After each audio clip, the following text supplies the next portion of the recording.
Oh hey, how you doing?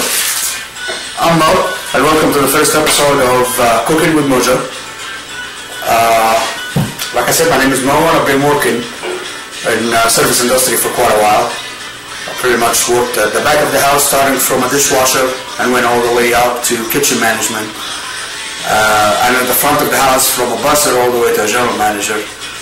And it amazes me how everybody always thinks of the customers that it's very hard to cook, especially when it comes to Oriental cuisine, or ethnic cuisine, or multicultural cuisine, whatever you feel like calling it. Here pretty much what I'm trying to do is just show you how easy and simple it is. It's not hard at all. And you can always do it the way you feel like it. The good thing about Oriental cuisine is that you can always modify in it. You can always add stuff, you can always take stuff out, you can always change the recipe, or as people call it, tweak it up.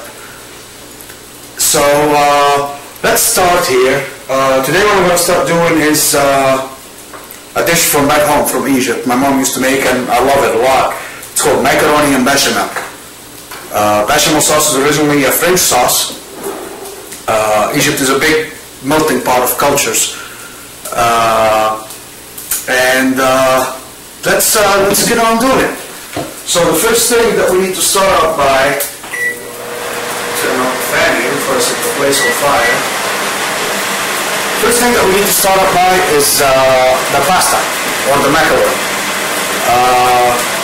I would like to make this dish with a little bit of bigger pasta, like penny pasta or rigatoni, rather than doing it with any small pasta. So what I'm going to use today is penny pasta. Pasta usually loves hot water and salt. So anytime you're making pasta at home, make sure you add enough salt, and make sure you don't drop the pasta in because the water is really, really boiling. Today I'm having some friends over, so some of them are vegetarian. The dish is usually made with beef, ground beef.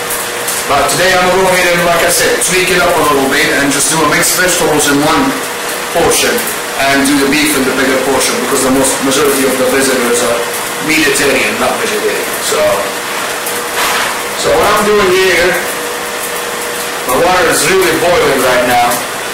So I'm just going to drop the heat on it a little bit. I'm going to go ahead and add my pasta in.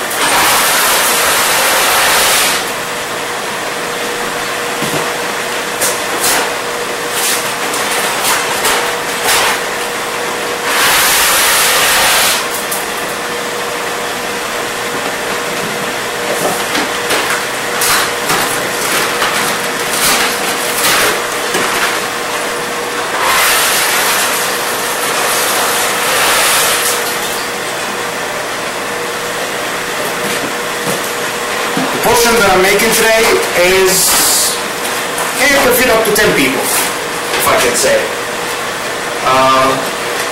The big pan, the one with the meat, it will feed anywhere between 6 and 8, and the small pan, it will feed anywhere between 2 and 4. All depends on the appetite, how hungry the people are, and how much can they eat.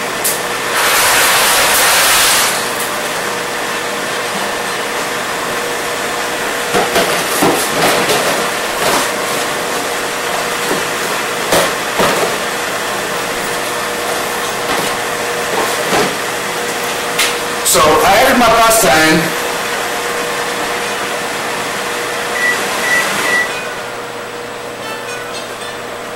Let it sit for a minute. Let me get stir here just.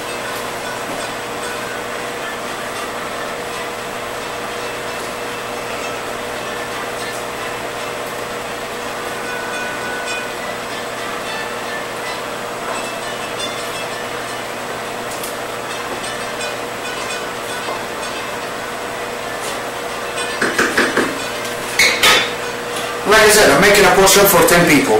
So I put 4 boxes of pasta, of penny pasta inside. And that usually is more than enough. The thing about the pasta is, like I said before, it's The water has to be really, really boiling. Let it boil for a while too.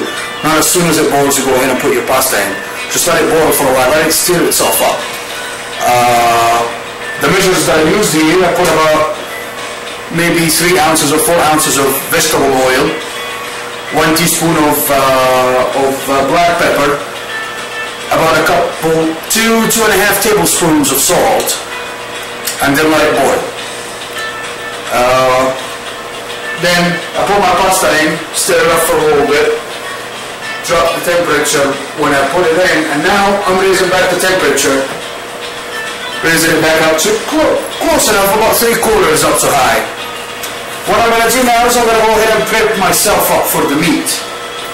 The macaroni and bashamel is a dish.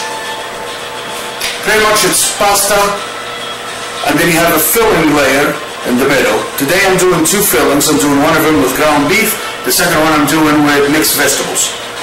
So I gotta prep those, and then you go ahead and add the 3rd layer, which is another layer of pasta, and then you top the whole dish with the bechamel sauce. Put it in the oven, bake it for about anywhere between 35 to 45 minutes until the top gets golden brown color. The tricky part about this dish is the bechamel sauce, and we will get to it as soon as we heat it up. So right now, I'm going to go ahead and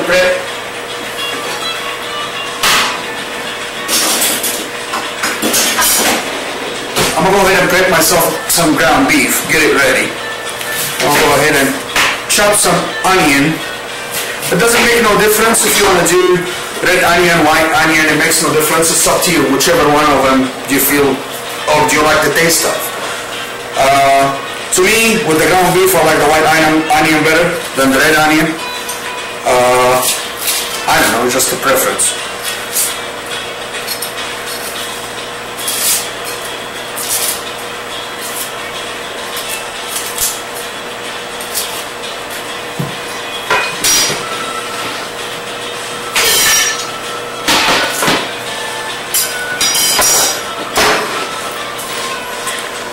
I have here about maybe 5 pounds of beef. I don't think I'm reusing them all. I'll use probably maybe about 2, maybe about 2.5, 2.5, somewhere around that range.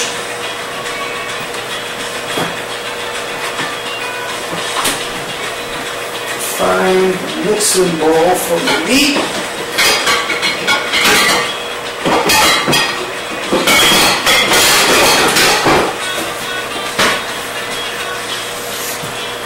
So with that amount of beef, all what I'm going to use is half of a big yellow onion. So this is a big yellow onion. All I'm going to use is half of it. Just going to go ahead and chop the half very fine.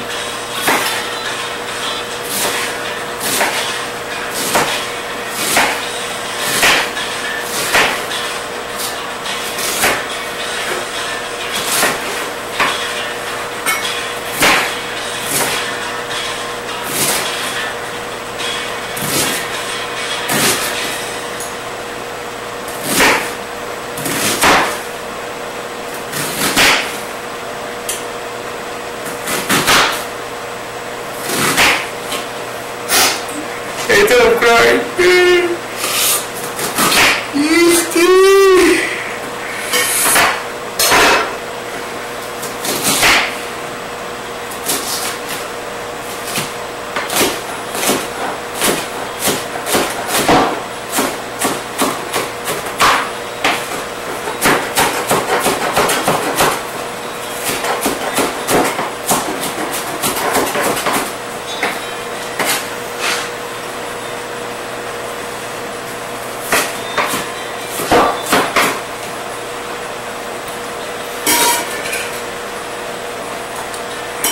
Like I said, you don't have to go 100% with the recipe that I'm using here. You can always tweak it, you can always change it, you can always do whatever you feel like doing. Now I got my onion chopped.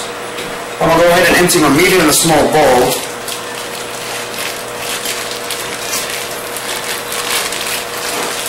Have maybe about 1.5 pounds, maybe 2 pounds here of ground beef.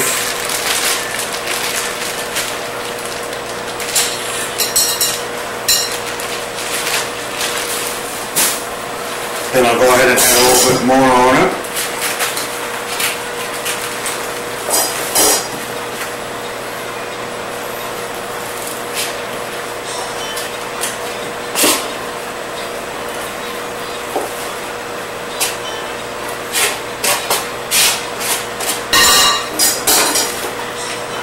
Alright, so I ended up using, about 4 pounds of beef. So pretty much for every bag, you want to use about 1 pound of ground beef that you have.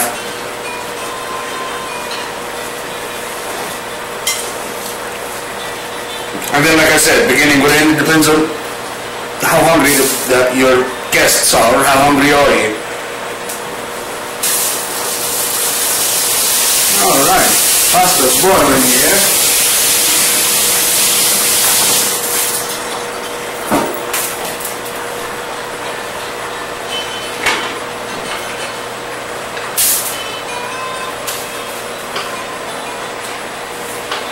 And give it a quick stir.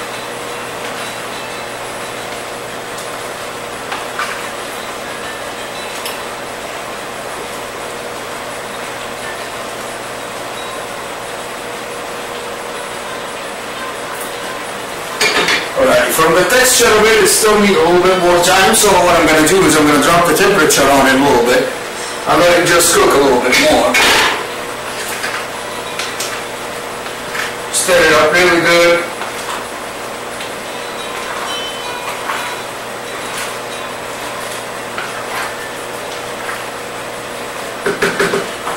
Drop the temperature down on it to about 3, right closer to the lowers, the last quarter of the low temperature.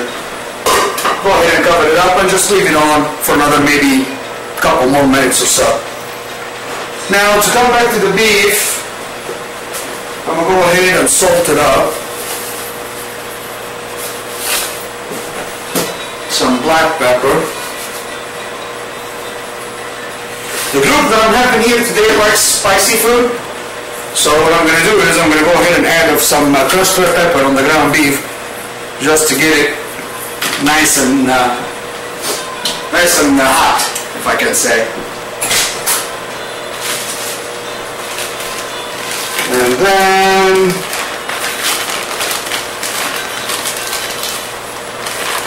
about a teaspoon worth of the mojo spice.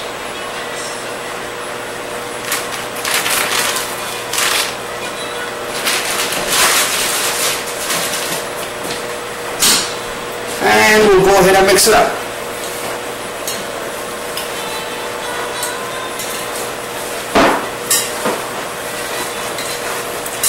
When you're mixing the meat, you want to make sure that all of it is mixed. You don't want to leave any parts of it haven't got mixed in it. Though it's all going to get mixed again on the fire, but it gives it a little bit different taste when you mix it really good while it's cooked, like out of the fire, than just put it in a pan and just mixing it that way.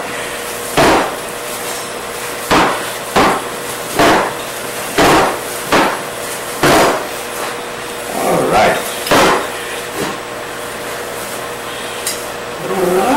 Looks like the meat is nice and mixed. Go ahead and wash my hands here.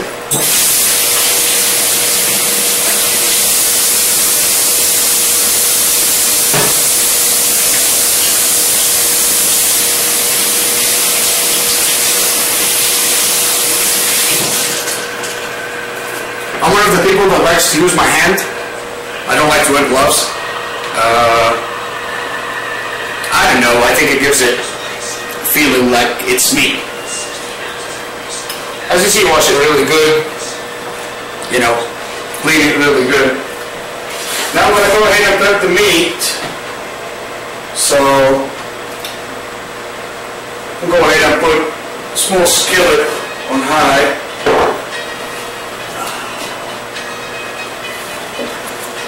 Have a little bit of corn oil, so I'm going to go ahead and add some.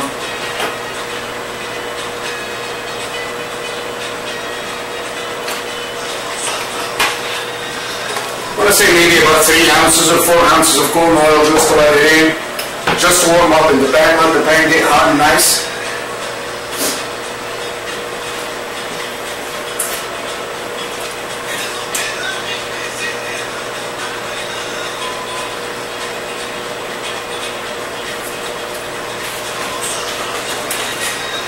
just a hint of seasonings. You can choose whatever seasoning you feel like, as long as you're comfortable with it. You can make your own. Usually I make my own.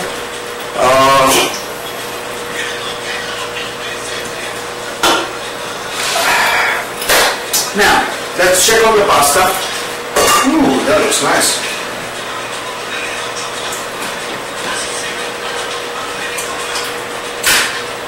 Pasta's good and done.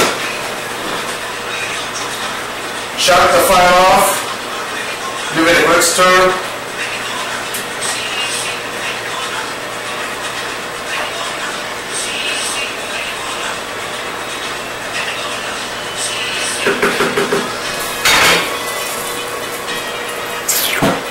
Okay. Now, with this dish, I know it's starchy and heavy and big with the pasta, the bechamel sauce, everything. But usually what I like to do with it is I like to do a little bit of chicken. I like to do like a deep fried chicken with it. So, and the good part about it is that all my guests today like chicken, so I have some boneless chicken breast here that I'm going to go ahead and open.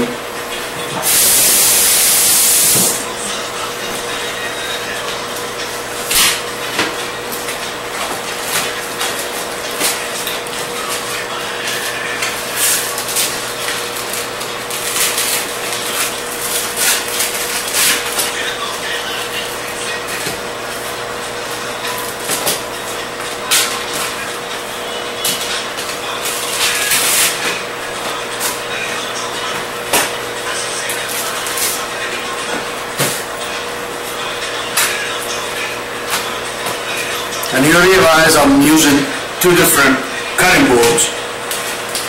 One for poultry, one for vegetables. But just I don't want to mix it up because it mixes up the flavor and mixes up the taste of the dish itself. So I'd rather not to do that. You can use the same if you like it.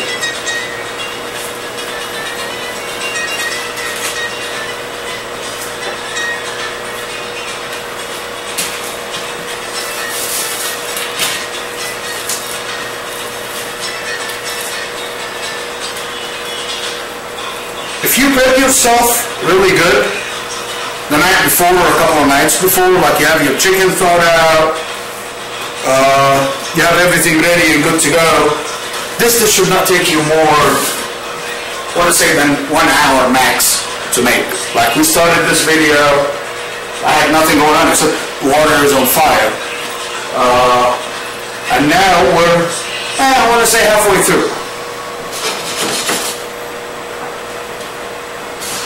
Now we're still waiting for the oil to go hot. We go ahead and prep here for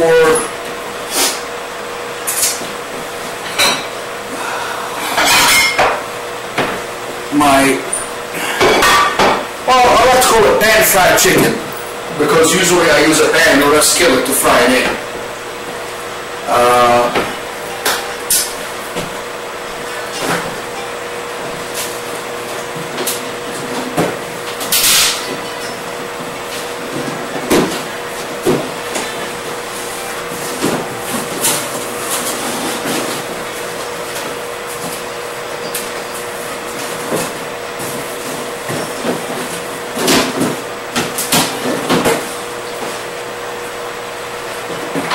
Okay, so I went ahead and got me a couple of eggs.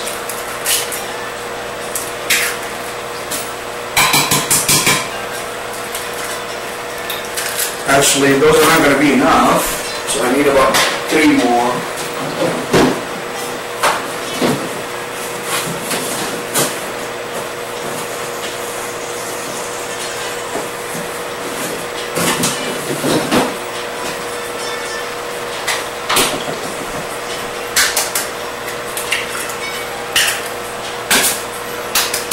Like I said, I'm cooking for a good amount of people.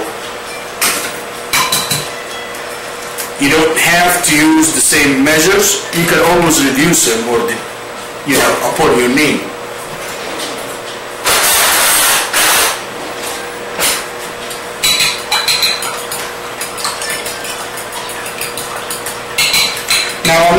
use any salt or pepper or anything with those eggs that I'm using here. Just because I put all the other stuff in the breading that I'm going to use for the chicken later on. I hope I'm not getting you guys confused.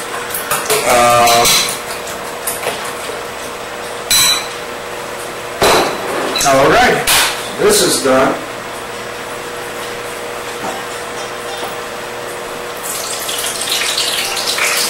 Oil is done.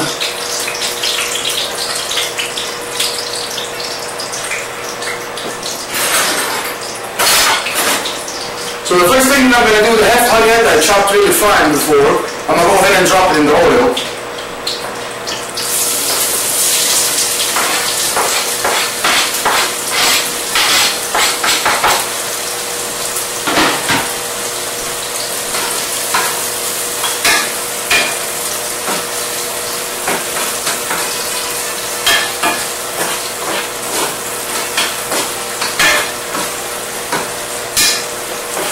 There's a little bit of seasonings in here. There's, garlic. There's a hint of garlic, a little bit of basil, some oregano, a little bit of rosemary, some salt, some pepper, plus the seasonings already that I put on the meat. So that should give it a whole lot of texture.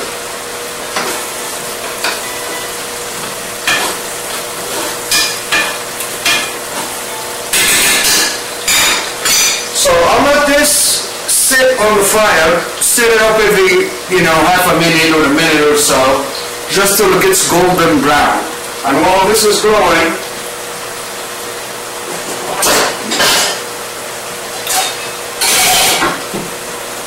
I'm going to go ahead and strain the water off of my pasta and get ready to plate it.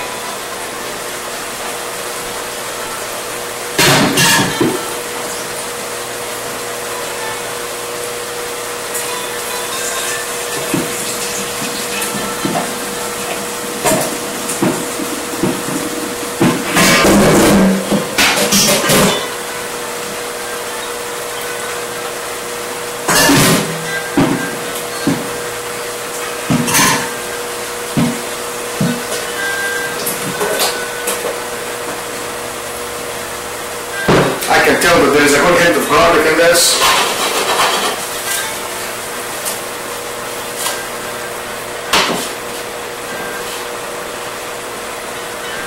Still not quite the color that I'm looking for, so I'm just going to let it sit for a little bit longer.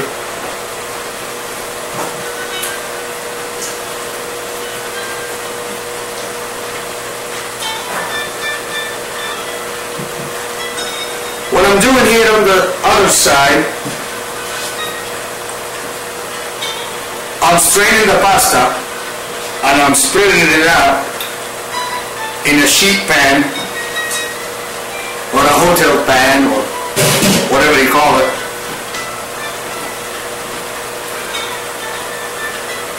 And when you straighten it out or divide it, you want to cover up the whole pan. You don't need to put anything at the bottom of the pan.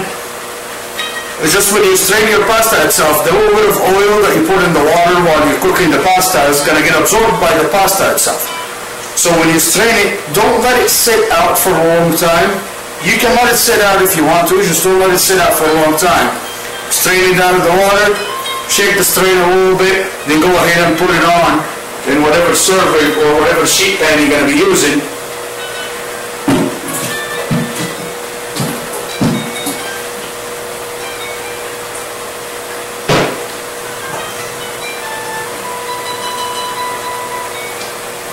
Check it, check it, check it, check it, check it, check it.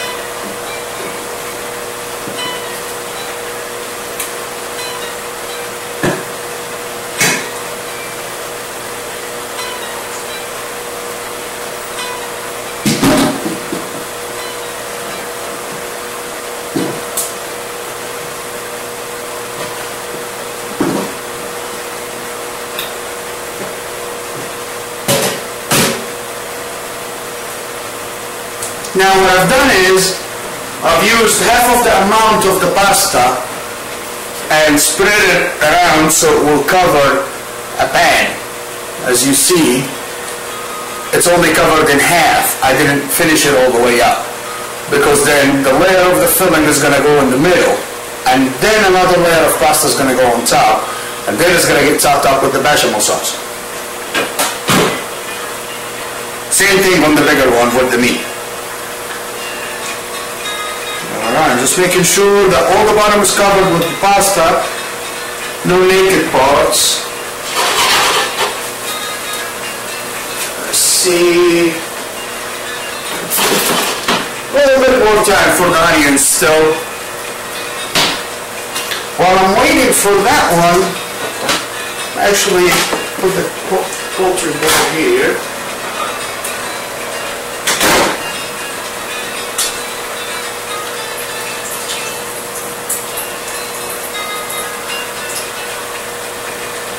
I have a vegetable mix here that I had chopped up earlier. I didn't chop it all the way through, I just diced it up. It was for another meal, but it didn't go through, so I'm using it for this one. What I'm going to do is I'm going to go ahead and cut this one and chop it up really fine, so it will be almost like ground mixed vegetables. But you still can see, you still can, taste them, you still can feel the different kinds. And a couple more minutes, let's get on that one.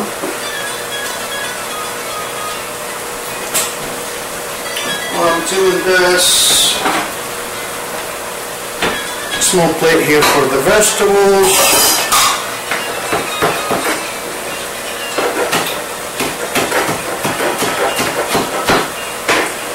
So what I have here is a couple of mushrooms, some onions, some bell pepper, some eggplant, squash, zucchini.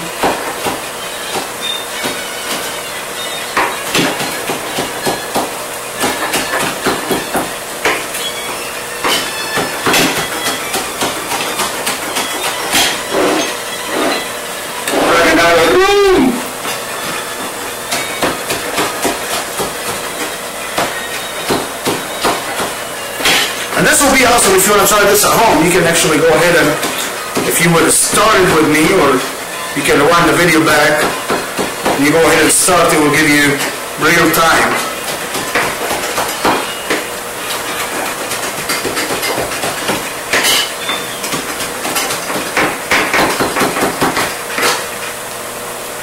So this is the looks that you're looking for. They're just mixed vegetables, all chopped up very thin, very small.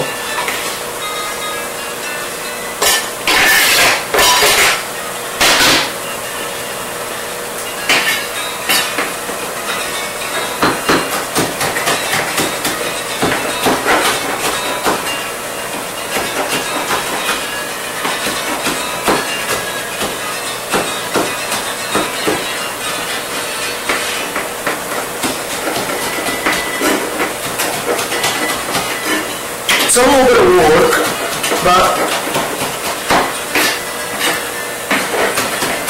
like I said at the beginning, you need to have a little bit of passion towards cooking, you know.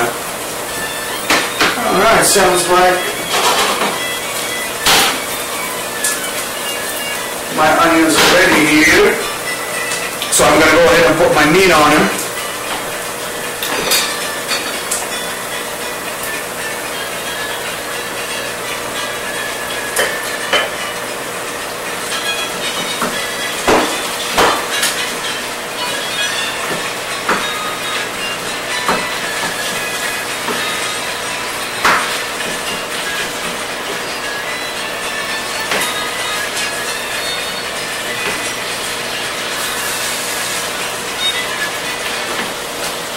Let it sit for a while I finish chopping so the meat can get cooked.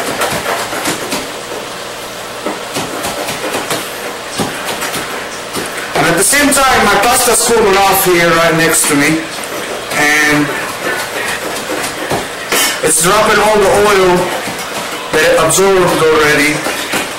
It's dropping on the bottom of the pan, so that's why I said you don't need to add any extra butter or oil or anything like this.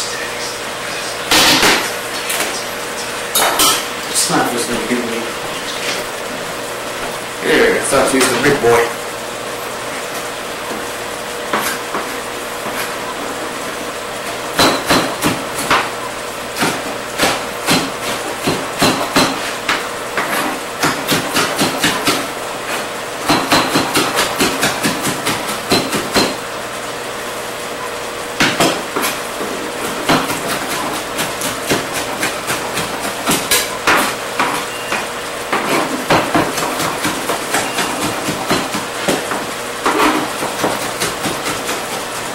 as you can tell, I'm mincing the vegetables as much as I can, you know, so I can get a perfect mix out of them for the major part, but still not to make them so watery.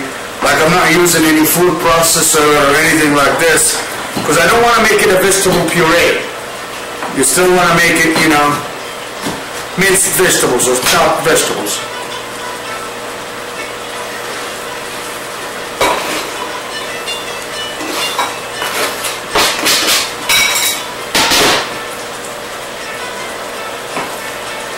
I'll do one more batch right here. And then the rest of the vegetables that I have, I'm just gonna, enough for dicing it, I'm not gonna go ahead and mince it like I did with the rest.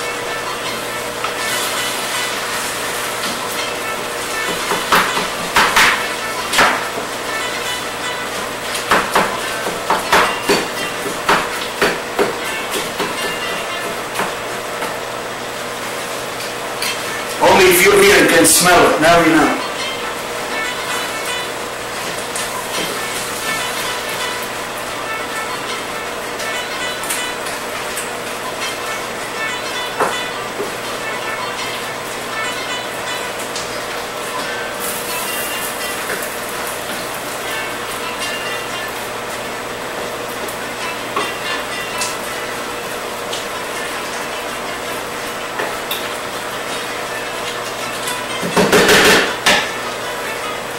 So what I'm doing here is I'm just still mixing my meat and letting it just, all of it get the same color, the same texture. The onions were like 3/4 of the way done already. They were like kind of golden brownish color. And you start to smell a nice aroma coming out of them with the spice level. That whatever you want to put in it, you want to just leave it onion as is, that's perfectly fine too. So I'm just going to finish those vegetables now.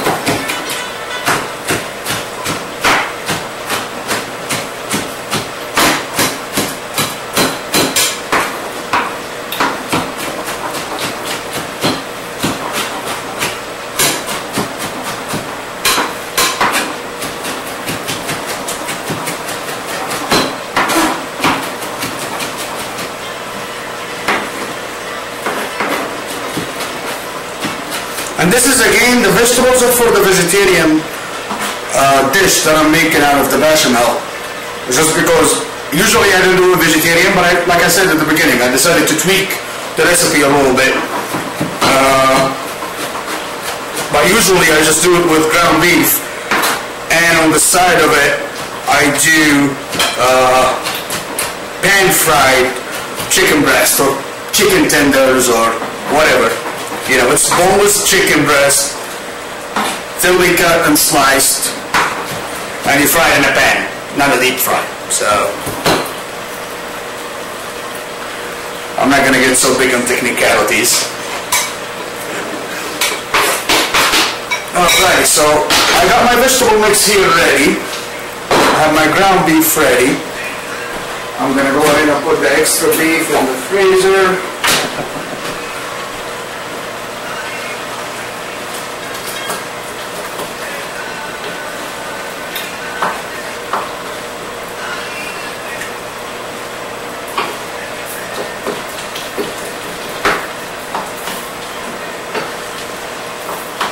Check on my ground beef here, mix it up.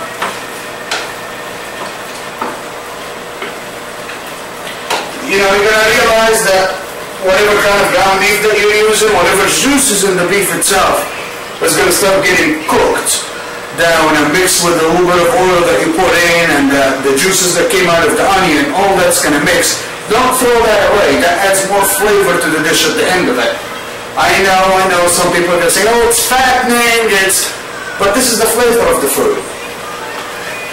If you feel like throwing it away, you could definitely, it's not a problem.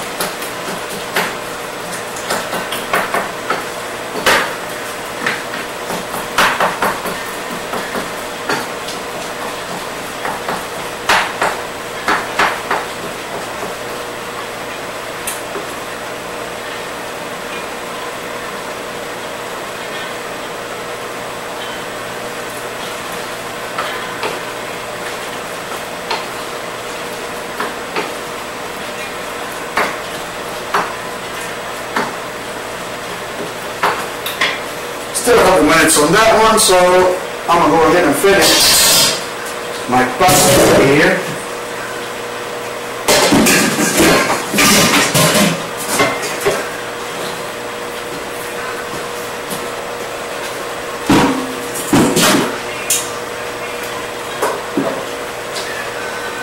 Remember, I only layered on the bottom layer only half of the amount that I'm gonna cook.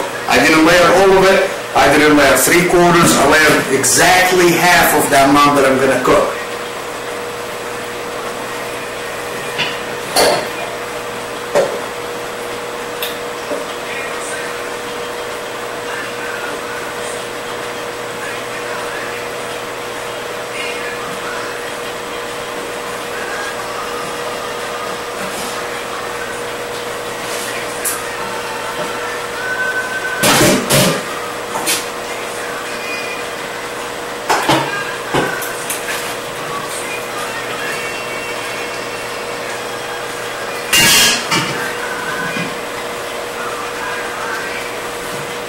Alright. So got this on the way. Here we go.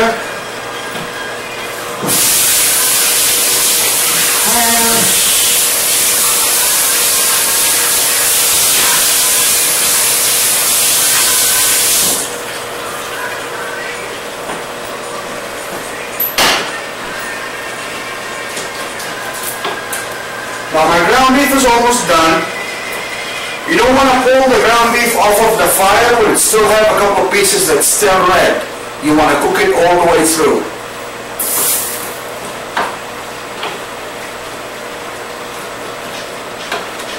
You know, if it was steak it would have been different, but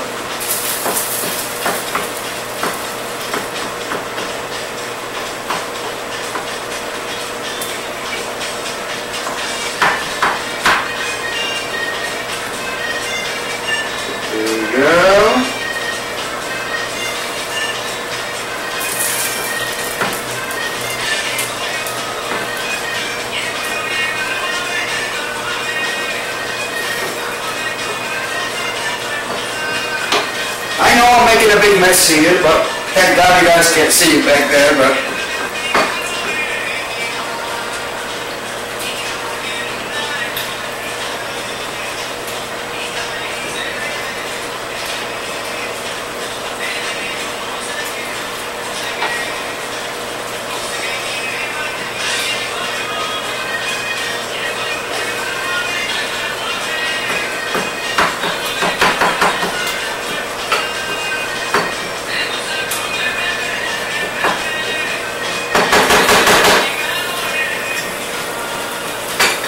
alright, let me go ahead and wash this off.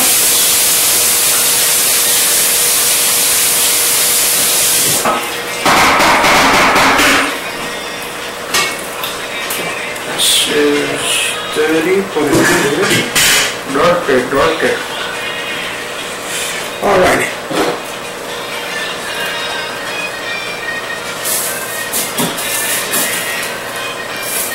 So my beef now looks pretty cooked. What I'm going to do is I'm going to take it off fire and I'm going to go ahead and pour it on the pan, whatever I put, well, layered half of it in. So now I'm going ahead and putting on the ground beef on top. And I'm putting it on with everything that's in the skillet. I'm putting it on with the onions, the spices, everything that was in the skillet, even the juices left over, even the juices of the beef or the onion or the spice itself.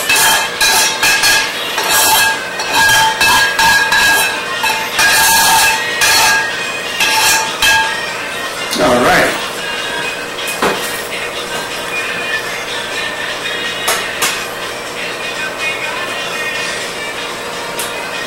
Now what I'm doing is I'm going ahead and distributing the ground beef all over the layered pasta that I have. Like I have the bottom layer, like I said, down there.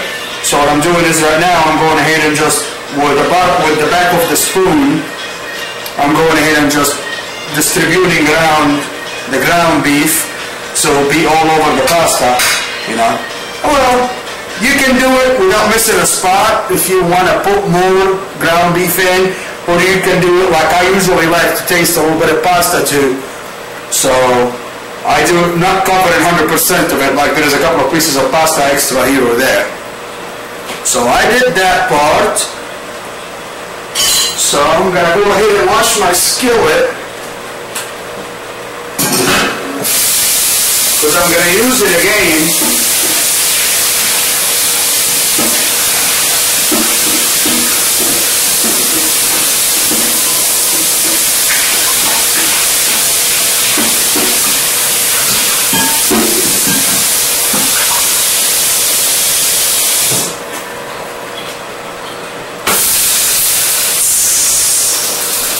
So I'm gonna go.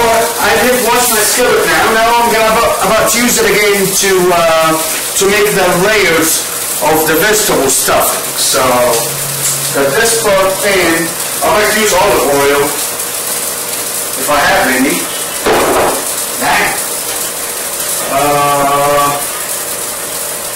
Oh well. That sucks. What is that for? I guess we'll just use corn oil again.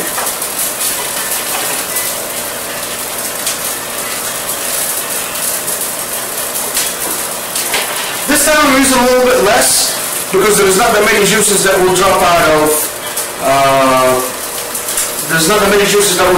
the vegetables as much as it will out of meat. So I'm using maybe about an ounce, ounce and a half, maybe 2 ounces of oil. And I'm just letting it go ahead and get hot right here. And then I'm going to go ahead and add all my vegetables in, including the one that I haven't minced. You remember I have a bunch of vegetables that are not minced right here, that are still chopped, and another group of vegetables that I just minced right here. I'm cutting into really small pieces. So I'm going to use both of them. I'm going to mix both of them in.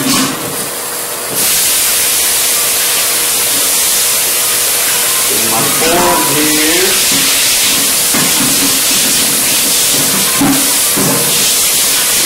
See, the most important thing when you're cooking, while you have the enthusiasm and the excitement of cooking and making the food and getting everything up and oh my god, it's awesome, it's good, don't forget cleaning and go ahead and clean after yourself, because it will make it easier on yourself at the end. You don't have to be after all done and all cooking and oh my god, it's time to eat. Oh crap, there is a lot of stuff that I need to clean. You don't need to look at it that way. So, let's see. This is good to go here. So I'll go ahead and mix this up. Yeah, baby. Yeah, I know. I love you too. Here you go. A little bit more.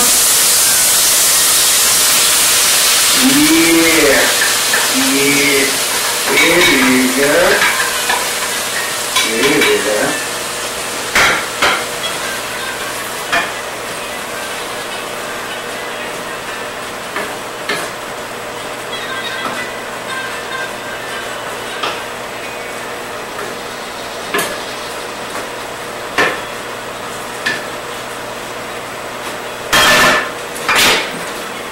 So I'm going to go ahead and add a little bit of seasoning on it.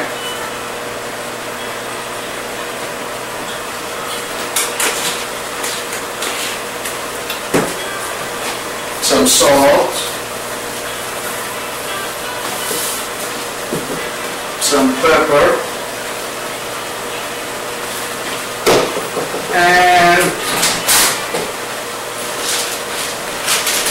I'm going to make some more spice. A little of the mojo spice.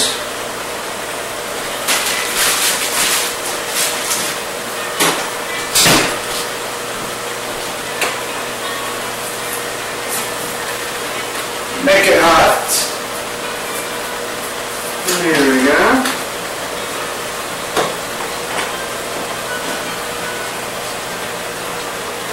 It smells good.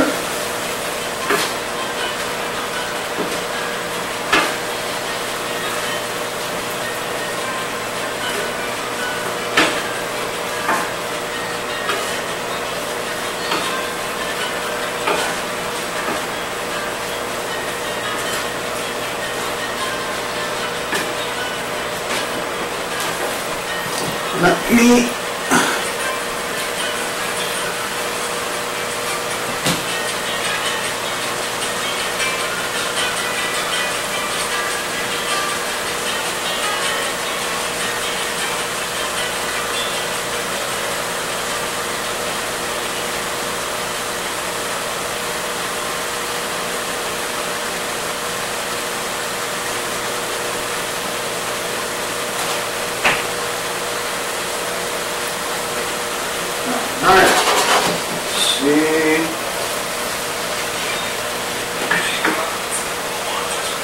Oh my God.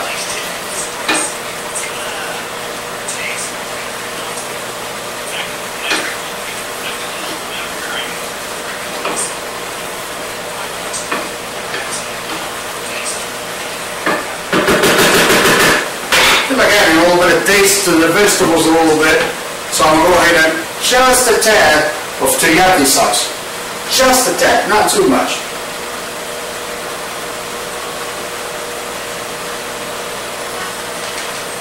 Here we go. And let's give it a big mix.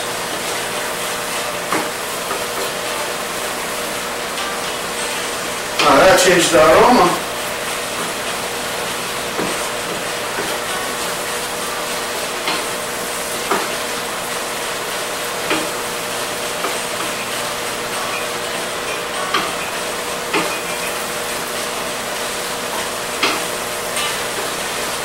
And you can use whatever vegetables you have. You know, that would be a good thing. You know, like for example, from the squash, a zucchini, half a piece of eggplant, a couple of potatoes, half an onion, a little bit of bell pepper, boom. I have myself a vegetable mix.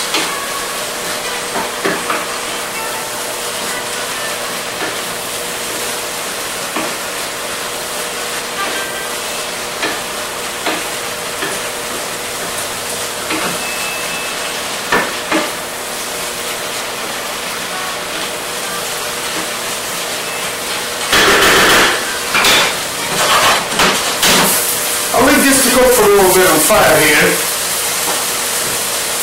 while I come back here. I already have my ground beef on, so what I'm going to do is I'm going to go ahead and add some pasta now on top of it to finish the second layer on the beef dish.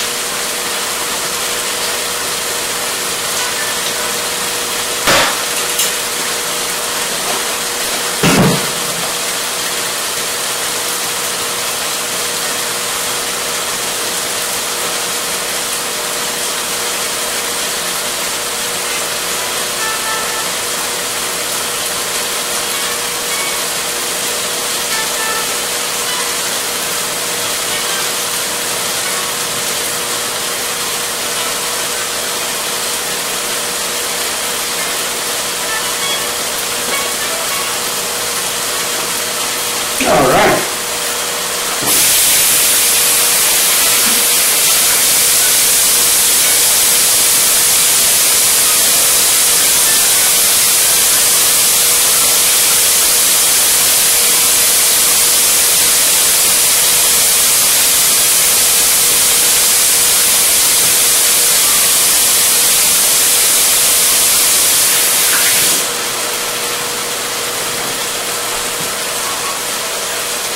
Check on the vegetables real quick.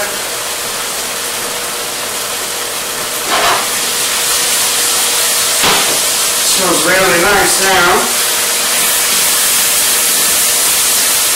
So I'll go ahead and take it off fire.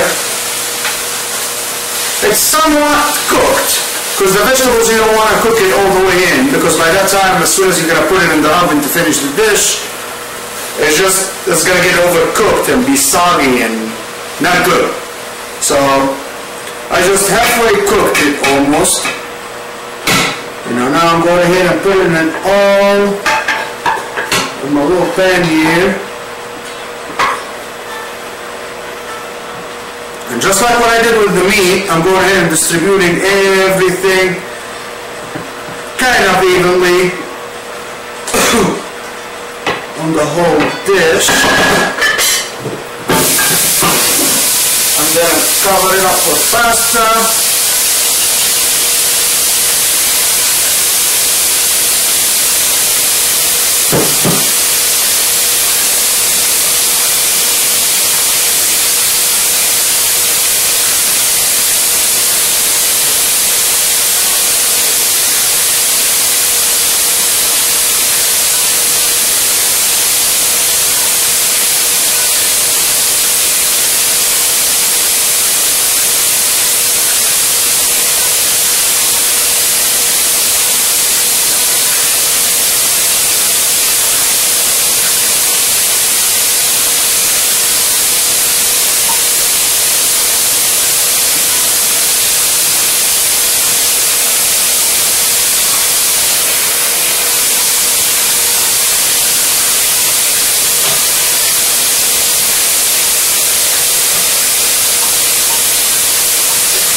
Alright.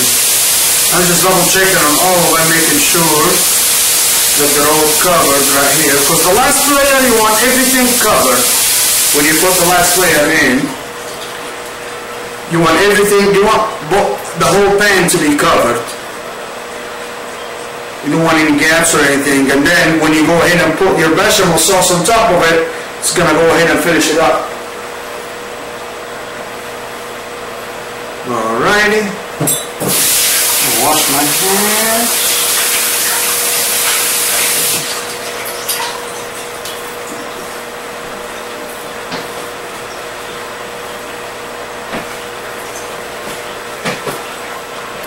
Alright. Now this is what it looks like. You see, you have the pasta covering from the top, you have a layer of pasta on the bottom, and in the middle, this is the layer of vegetables. I can show it to you here, but unfortunately you're not going to be able to see it here. This is the meat one, and it looks exactly the same. It's covered with pasta on top, there is a layer of pasta on the bottom, and in the middle there is the layer of ground beef. So this is this. Now we come to the tricky part, because right now,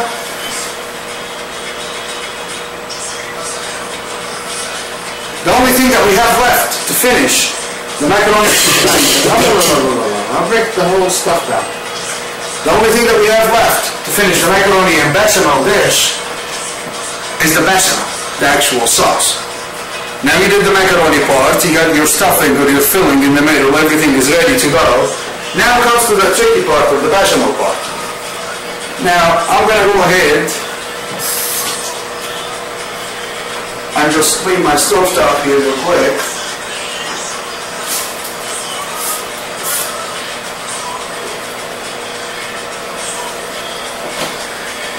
And like I said, the sooner you clean after yourself, the less you're going to feel exhausted and tired. And oh my God, cleaning! Because I know a lot of people that they will love to cook. They have a passion for cooking, but they don't like cooking because of the cleaning part after. But now you're going to go ahead and avoid all that part if you just keep everything clean behind yourself. Or after yourself, to be exact. So, I still have my fire up here. I'm just going to shut it off for now. I'll cover it over here to make my bechamel ingredients. Usually you should use about 1 liter of milk. Approximately about 1/3 of a gallon. So here I have half a gallon. I'm going to actually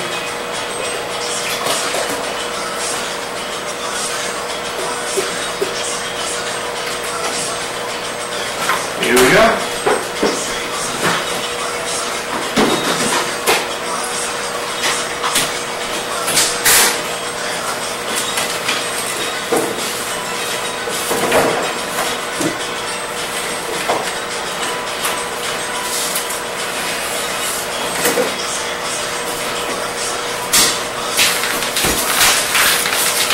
This is just a regular all-purpose flour.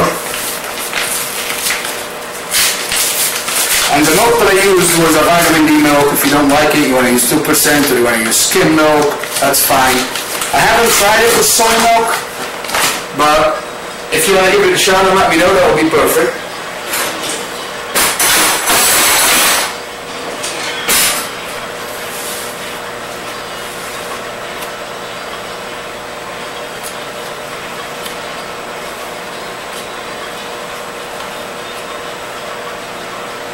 So I'm using 3 full tablespoons of flour. So I'm using all-purpose flour, 3 full tablespoons. Actually, I'll make them 4.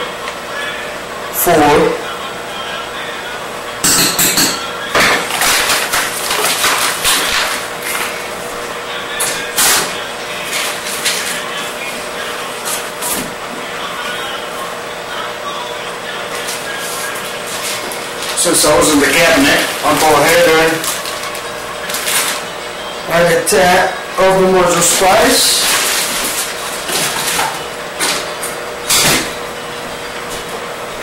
some pepper, some salt,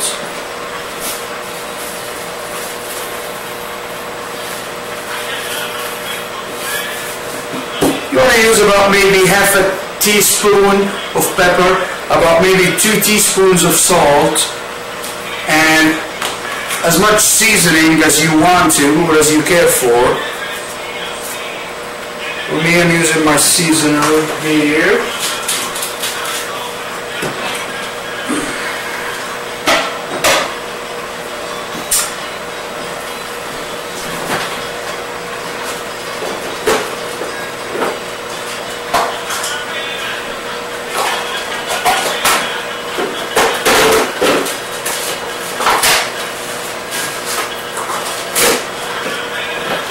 Now you need butter, so I'll go for about 3 teaspoons of butter.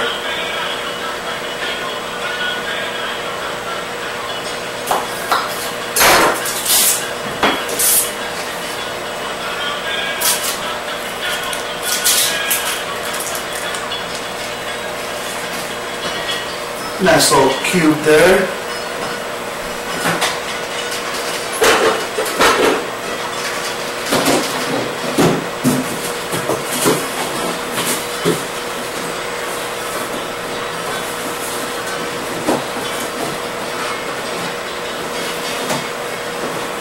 Come on.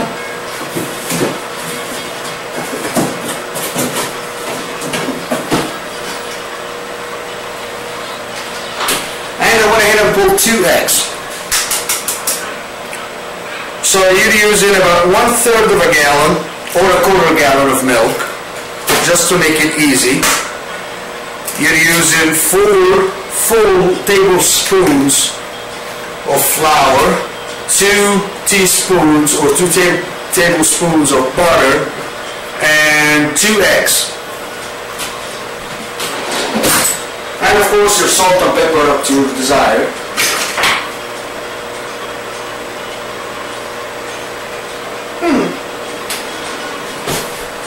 And what I'm going to do here is I'm going to go ahead and mix them up together at the beginning before I go ahead and put them on the fire. And just you want to make sure that you mix them up really good. Almost all the ingredients have to melt together. Making the bechamel is really exhausting because as soon as you go ahead and put it on fire, you cannot let it go. Like you can maybe leave it a minute or so without stirring, but you have to stir it constantly until it's thickened enough to your desire. Most of the times, like it took me quite a while actually to get the bechamel right, because every time we try to make it, it just becomes whether too watery or too thick, or it gets stuck to the bottom of the pot, and then you start smelling like a smell of like something is burning, you know, like the bottom of it gets stuck and it's burning, and the top of it's not even thickened up yet. So that's why you have to constantly keep stirring it, because of the milk and the eggs and all the components in it. So I'm still just mixing all the ingredients together, just trying to get a perfect mix out of it right here.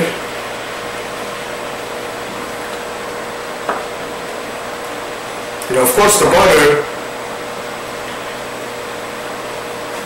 you know, it would be easier if you use the butter out of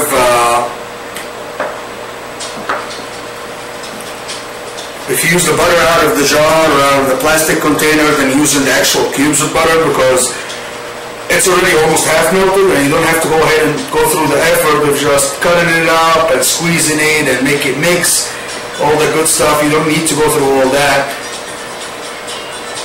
It's just a spoon, you get the spoon and you just drop it in. It's like I said, it's 2 tablespoons of butter. So, like I see, I'm trying to mix it up and it's just getting stuck.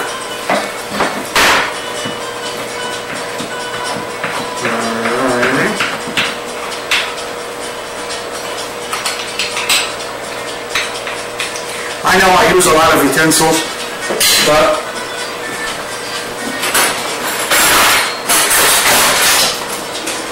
it's still fun.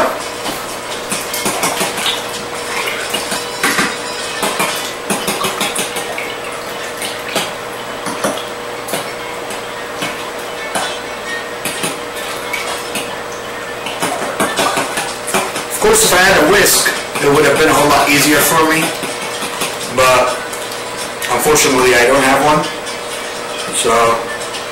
and I forgot to get one, so rough times. Alrighty, looks pretty good and mixed right now.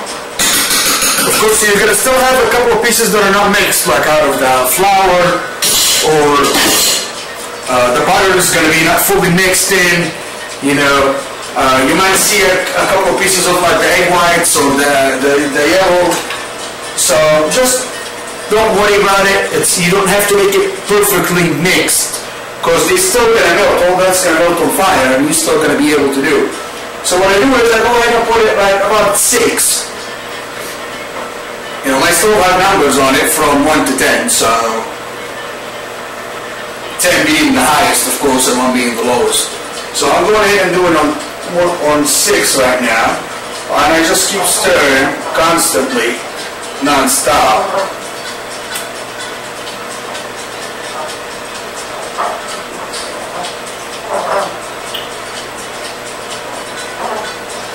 Now I can tell that the components are a little bit mixing better now, so what I'm going to do is I'm going to raise the temperature a little bit to 8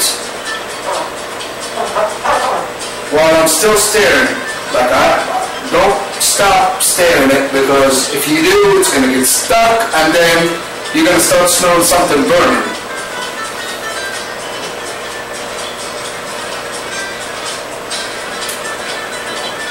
And it makes no difference how you're going to stir it, if you want to stir it in one direction, if you want to mix it up and down, or left and right, whatever it is, as long as you're stirring, as long as there is motion down there in the pot, it's perfectly fine for it.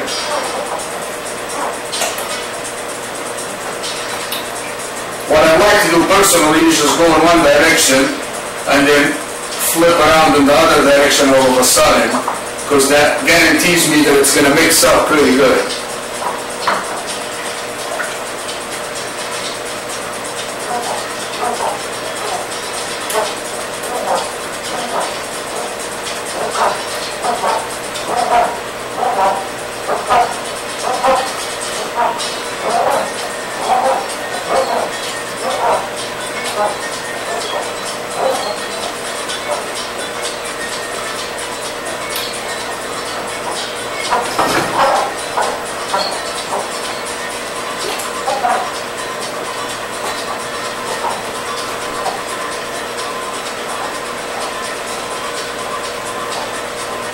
This is the fun part.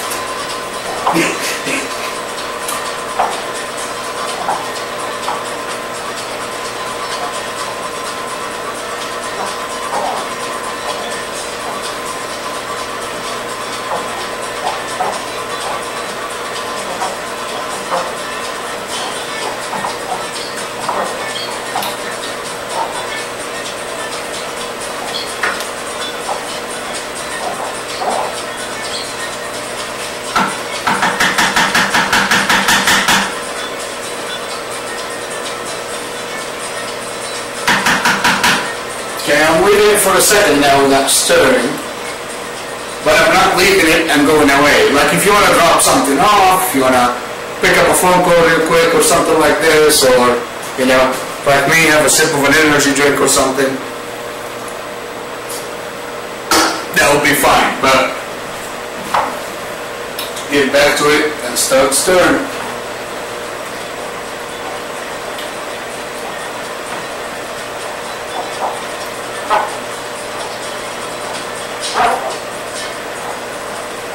And when you stir, just make sure you're touching the bottom of the pot, so you make sure that nothing is sticking down there at the bottom, like everything is right there.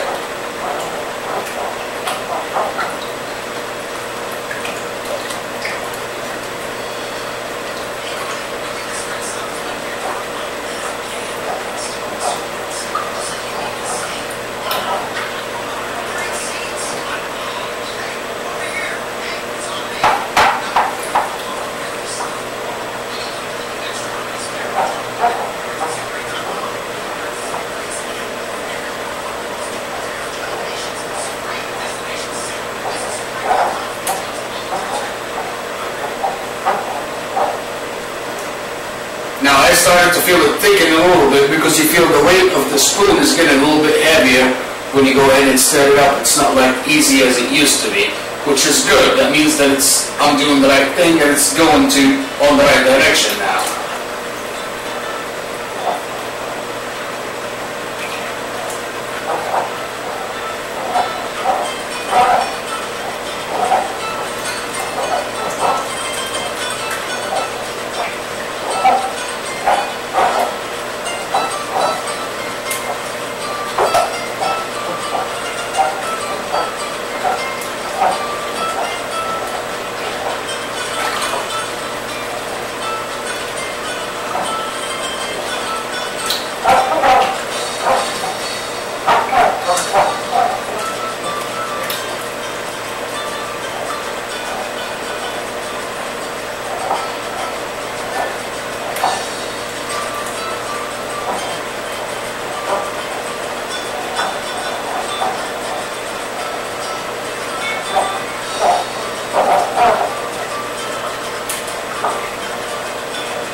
Now this is a way of making the dish that I learned from my family, but the dish has so many other different ways that you can make it with.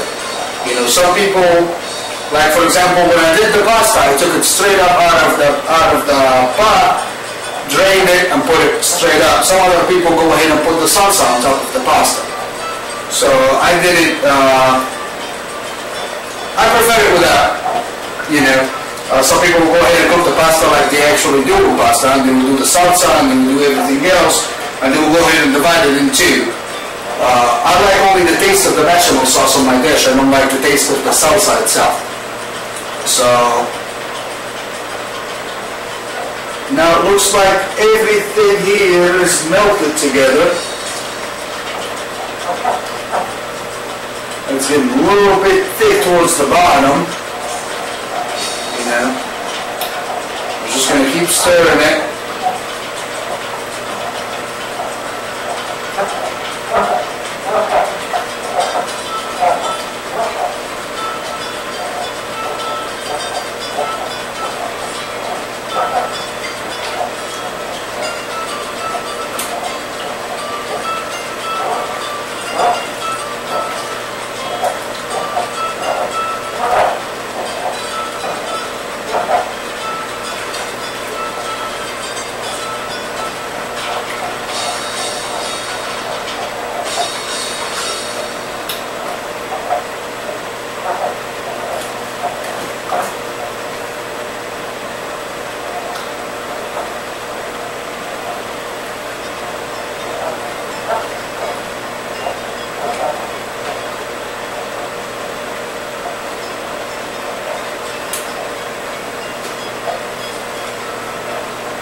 And you can always taste it too before you go ahead and put it on fire, just to make sure that you have enough salt, enough spices, anything that you need to add extra, anything that you need to add a little bit more of, or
getting nice and thick now, like it's getting thicker.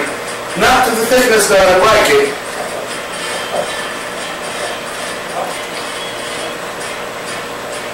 So I'm going to keep doing this for probably a couple more minutes or so.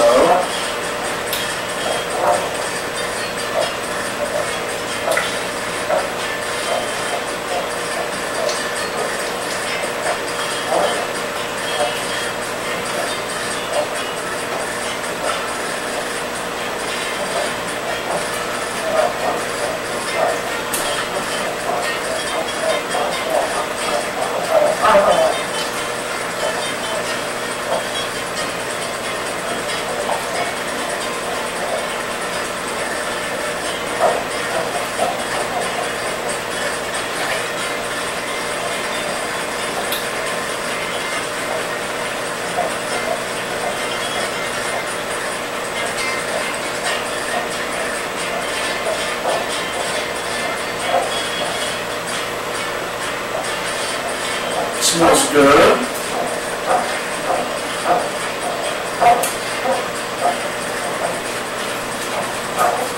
Let's see how it tastes. Some good stuff.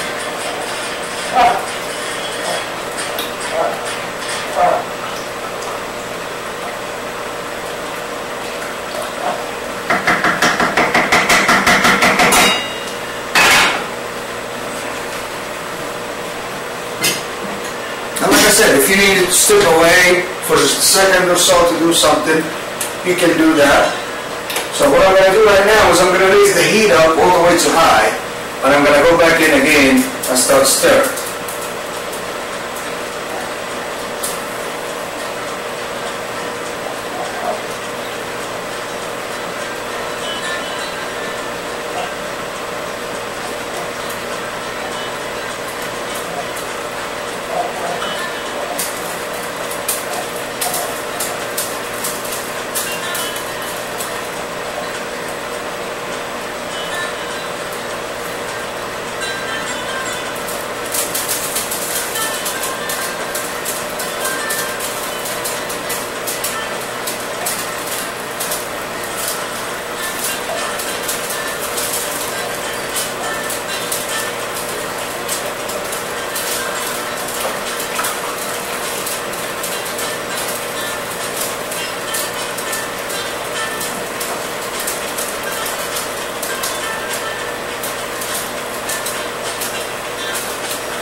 Now it's getting thicker now since I raised the heat up, which is where I want it to be. The reason is that I kept the heat a little bit low, is just to make sure that all the ingredients inside are all melted together. They're all mixed together. And then I went ahead and tasted it. It tasted just fine. Everything was good. The right salt level, right spice level, just like I want it.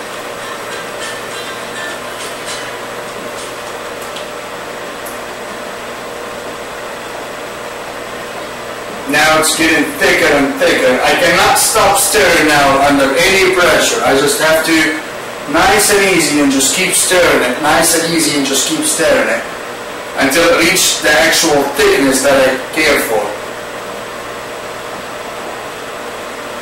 Because the minute that you're going to stop stirring, it's going to start sticking to the bottom of the pan, and it's going to start smelling like something got burned. So unless you like that smell or that taste of your food, you can go ahead and let it sit.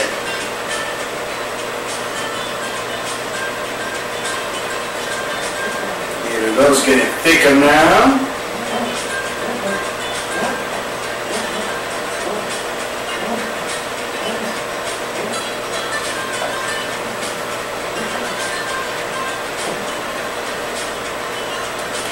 A little bit more time.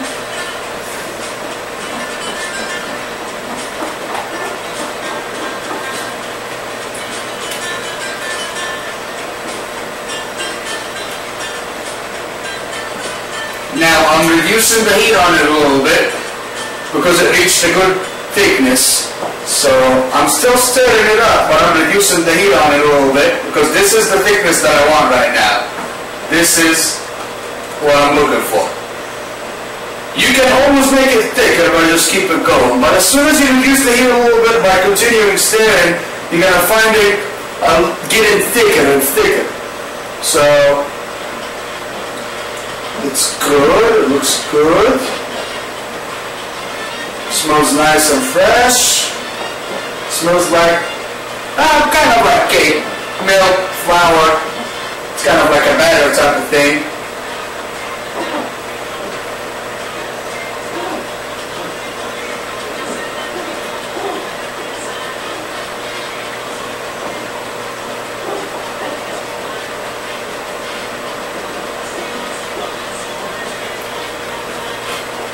Before you want to go ahead and do this, or right now actually if you want to, what I'm doing right now is I'm going ahead and doing bake, setting up my oven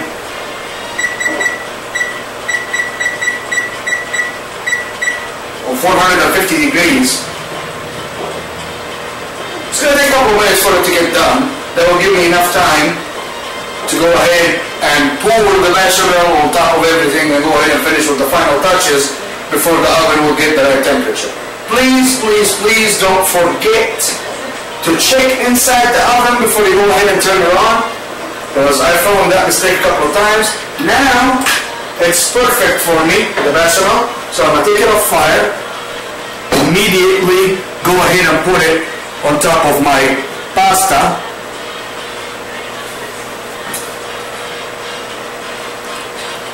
I'll go ahead and do this one.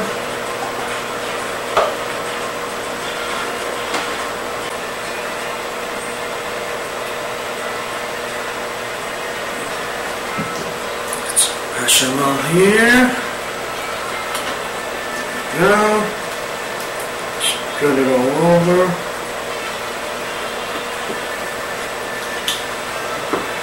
And you want to make sure too, you tuck it in just like you tuck it in a little baby. With the spoon while you're spreading the bechamel on top of it, just make sure you know it's tucked in. It's all within the boundaries of the pan that you're doing it.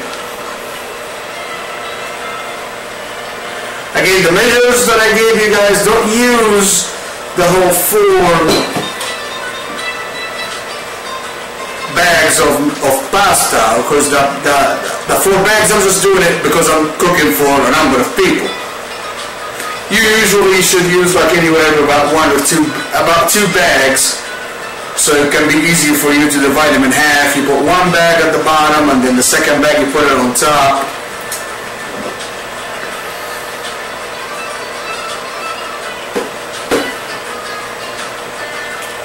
There. Bashamel on this side here, a little bit more, right there,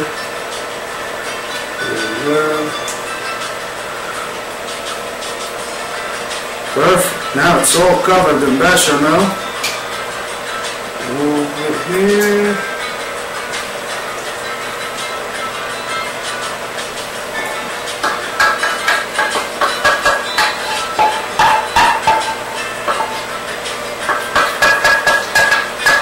Now, you remember the couple of eggs that I beat up earlier in the day? I grabbed some eggs, about 5 eggs, and I beat them up. So I'm going to use some of those right now. Mainly I did those for the chicken. And we're going to see how to use them while pan frying them. But I'm going to use some of those right now, real quick. Just making sure. that all of the pasta have bechamel on it, or have the sauce on it. I like a lot of bechamel, so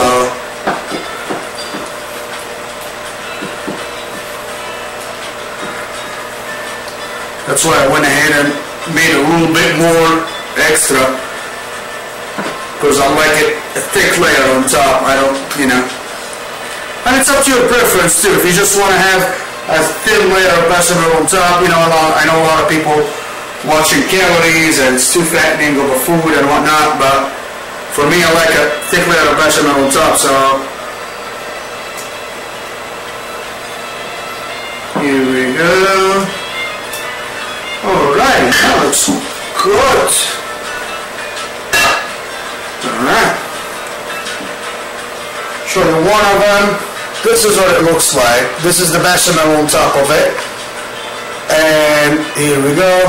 Of course, there was a little bit of mess on the side of the pan, but, and this is for the big pan. This is what it looks like. And now for the eggs that I beat up earlier, that I'm gonna use for that I was gonna use for the chicken. Now what I'm gonna do is, with a small spoon, I'm just going to take a little bit of that egg and just spread it all over the pan. The eggs will give it a nice golden brown color on top of it. Oh, that's my oven. That means that it's ready to go.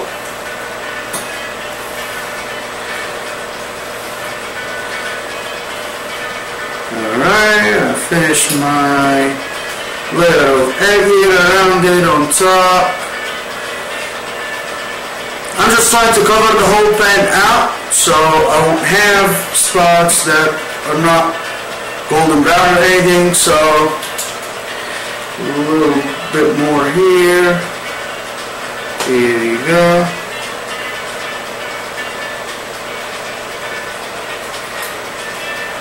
Here we go.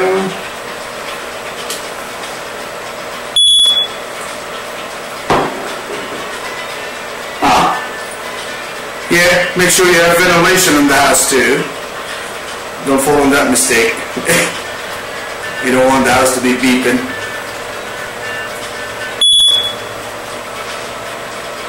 Don't cry. Here, I'll open the door. Here. Stop crying. Alright, now I have my big pan ready.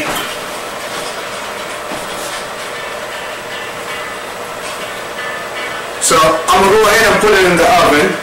This is what it looks like after I went ahead and put a layer of the eggs. You can tell it's glossy a little bit.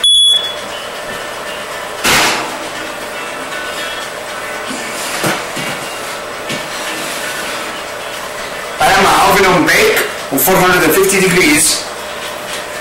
We're going to drop the temperature down a little bit on the oven later on, but for right now we're just leaving it on 450 so it can get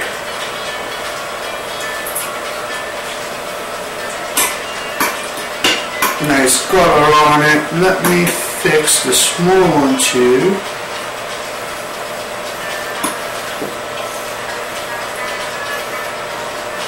Usually if you're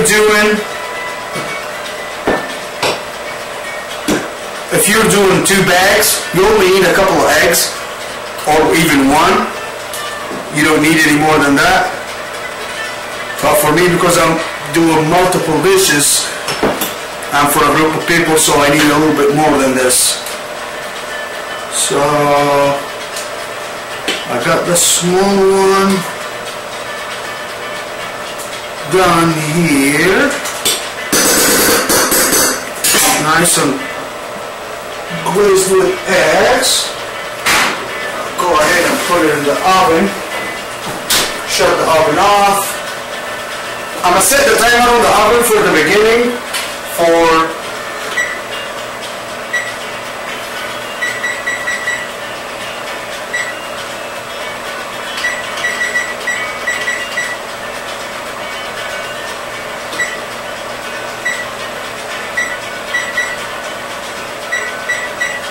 10 minutes. I set the timer on the oven for about 10 minutes. And then I'm going to go ahead after the 10 minutes, drop the temperature down to about 375.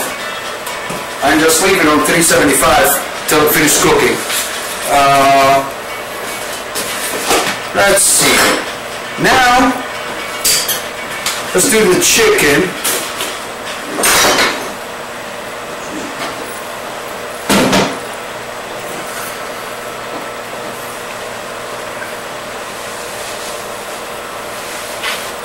Got my countertop here real quick. Get a couple more eggs.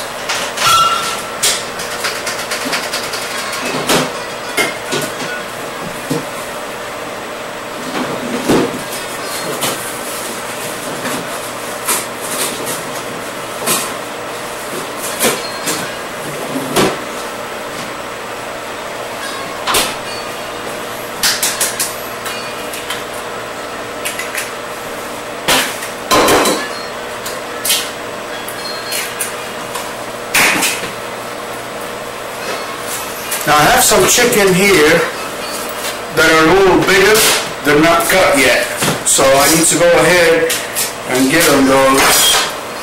I just flay them, make them a little bit, thinner. Oh, those are big boys. Damn. Alright. Let's get...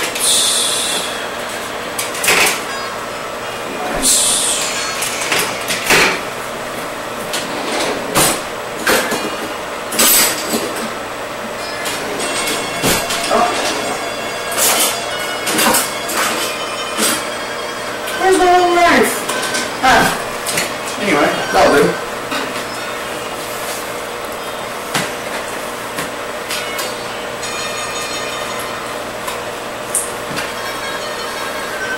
And so I'm going to go ahead and just do them like a regular size, like chicken tenders maybe, or, just butterfly the big piece.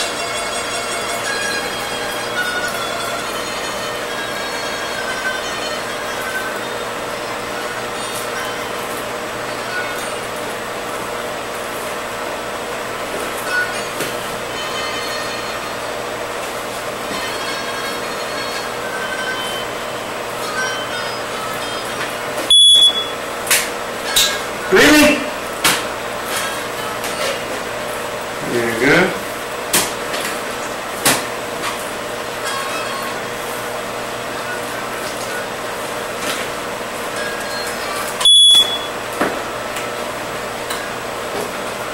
This is ridiculous.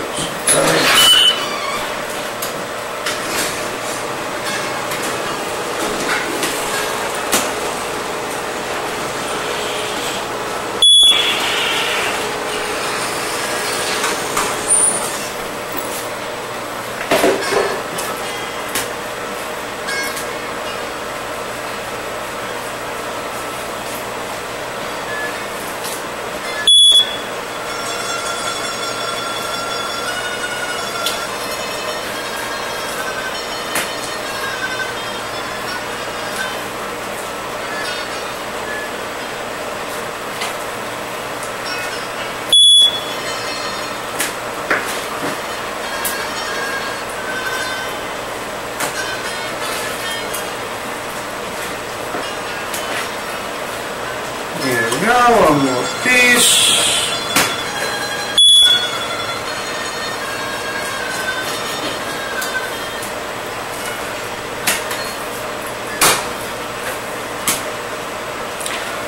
This meal maximum for your house, including the beef, the milk, and everything, should run you about anywhere between 20 and 30 bucks. It will feed a good amount of anywhere between 4 and 6 people. And I'm pretty sure it will last for more than one day. This is one type of the food that it's good to be stored. Like, you can store it, you can put it in the fridge and leave it in the fridge for a couple of days, and then pull it back out, slide it in the oven or slide it in the microwave, and everything is going to be okay.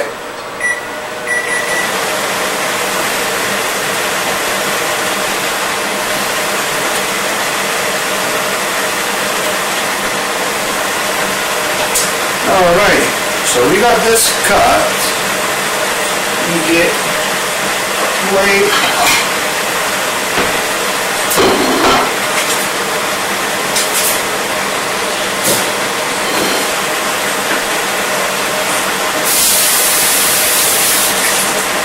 Like I said, what I'm going to try to do is I'm going to do some chicken tenders pan fried.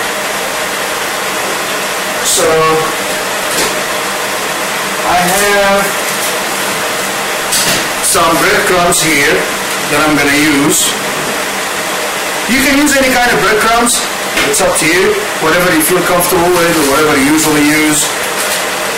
I mixed mine. So you know, I mixed the spices, salt, pepper, all that good stuff. I mixed it in there already.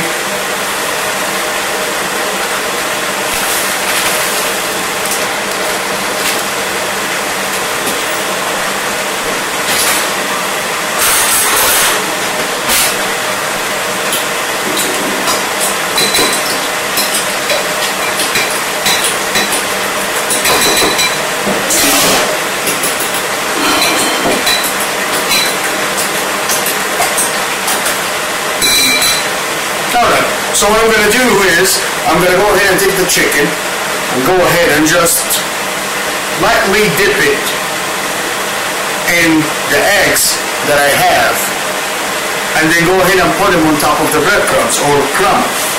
So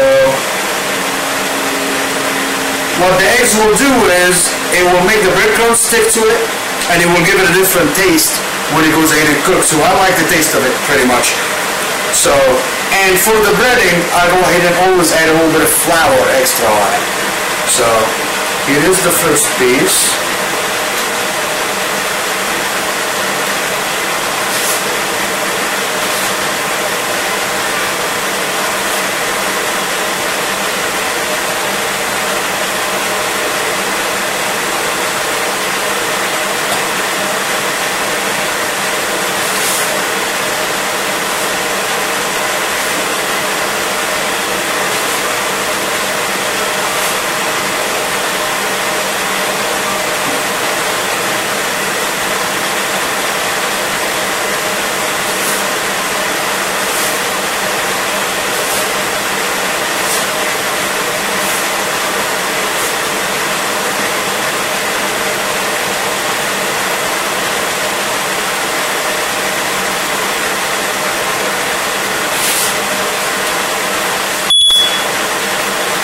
Something's wrong with you. Oh, I think I know what it is. It's that thing.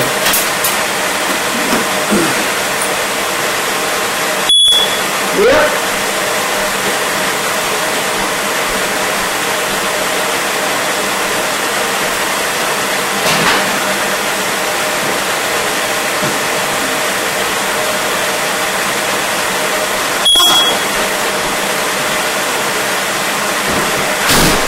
It was not the smoke after all.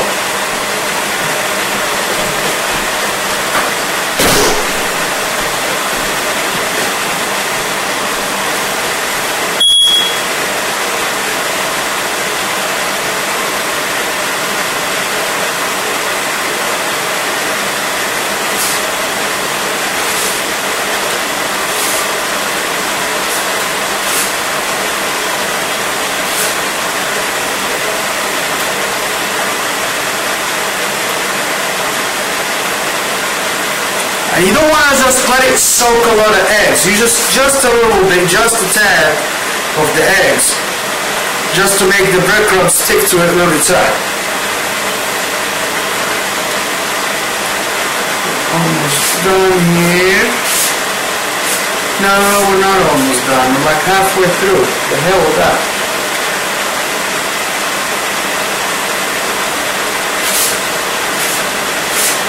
All right.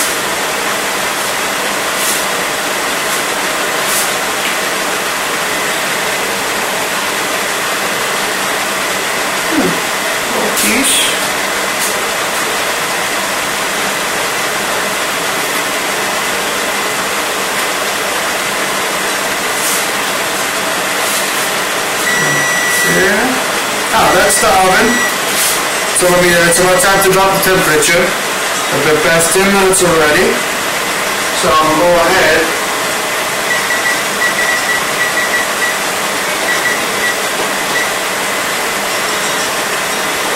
Drop the temperature down to 375. It will take it a minute to go ahead and drop down. It's not going to drop down immediately. I still need that time to go ahead and finish cooking. So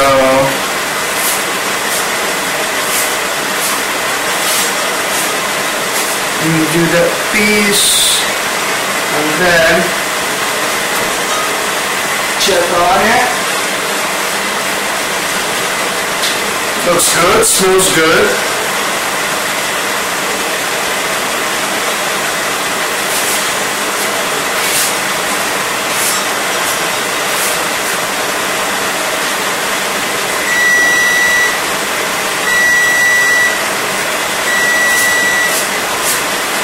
I know, buddy, I already set up the temperature. Okay.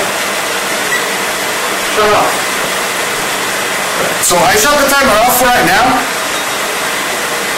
Usually I get a good mental timing going on. But actually, for you folks watching, let me just go back in and set back the timer. So we did 10 minutes at the beginning, so I'm just going to set it down for 20 minutes and leave it.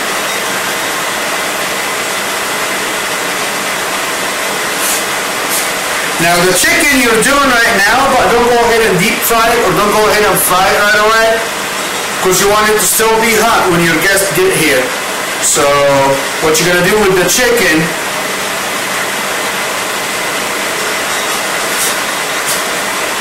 is just bread it, put it on the side, and about maybe 5 minutes before the guest gets in, that's when you want to go ahead and start firing it up. Use a big pan, you know, just a regular skillet, just the one that like you do eggs in the morning, and you fill it up with oil, not all the way up, but you put a good amount of oil in it, and then put the fire on, put it on high, let it warm up, let the oil get hot, and as soon as the oil gets hot, you just start dropping your pieces in.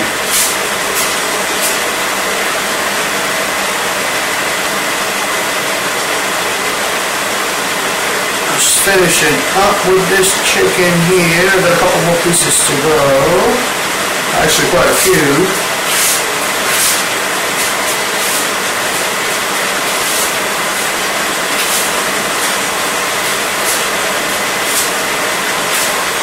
And believe it or not, you don't need to get fancy with it. You know, you can use the ingredients from your local supermarket or, you know, whatever. Depends on the area that you live in. You can use it. You know, you need milk, eggs, butter, which is stuff that's usually in 100% of the houses, so you're not doing anything special. The only thing that you're getting special for this dish is probably the pasta. But I'm pretty sure that every house have a couple of boxes of pasta laying around in the cabinet too. So it's something that you could do. You know, we're doing it right now with you from scratch. It's taken maybe about a couple of hours. But you're doing everything from scratch. We're not prepping anything. I'm not prepping. I didn't prep anything from ahead of time. The only thing that I probably had prepped from before was the vegetables for the vegetarian one. But I realized too, I made 2 dishes, not one.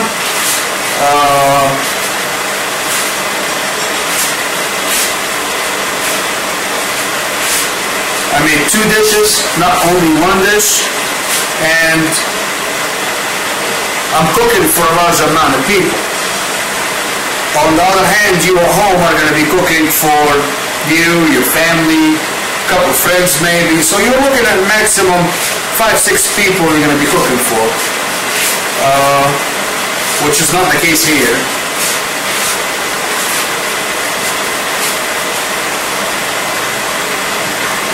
There you go.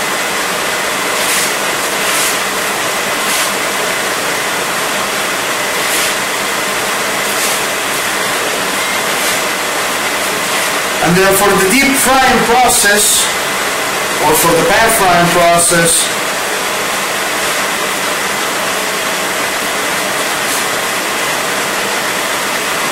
need a little bit more crumbs.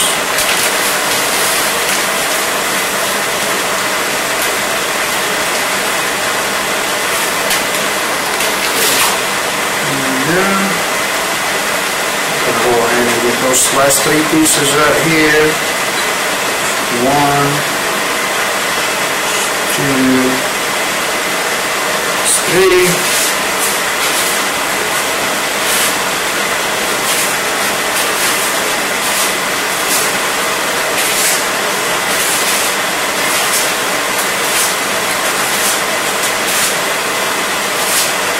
When you do the crumbs, you just want to make sure that the whole piece is covered. You don't want to just cover one part and one part, nah, because that's what makes it, that's what makes it taste good, in my opinion.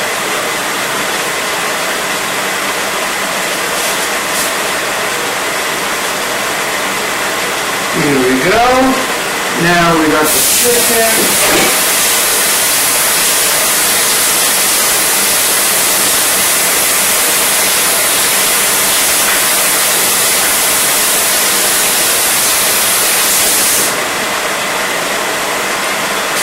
Throw this bad stuff away. There we go. This is done.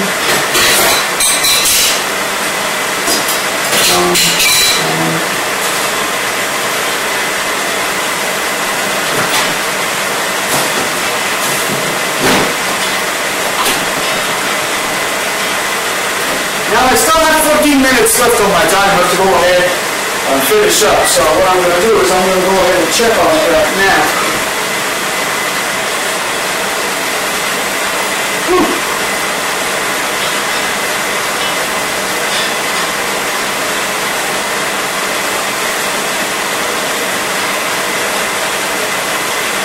Everything looks really good, it looks really nice. There is a couple spots I can see still wet on the top of it. So I'll give it about another maybe 4 minutes or so. And at the 10-minute mark, you want to go ahead and switch it from bake to broil. And leave it for the last 10 minutes on broil so you can get the face red. So I am ready here. And actually my guests are about to arrive in about maybe 10 minutes or so, 15 maybe more. So I'm gonna go ahead and get my pan ready.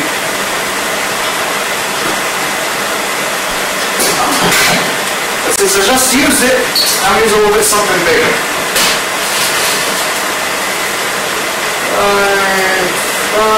I do.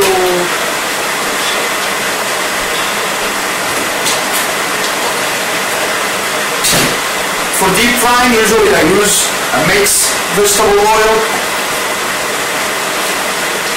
So I'll go ahead and put a good amount of oil in it.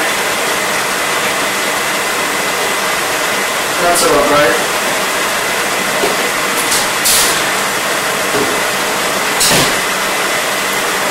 It depends on how much chicken are you doing. So let's say you're doing a pack of 3. Like usually most grocery stores will have them, the pack of 3 breasts, and then you go ahead and fillet them and cut them up. You can end up having like 9 pieces or so. On those 9 pieces, I would say about maybe 24 ounces of oil just in a skillet. That will be sufficient enough. And then you go ahead and put just wait for them until they get hot, which is still going to be a couple minutes. And then you go ahead and start deep frying them.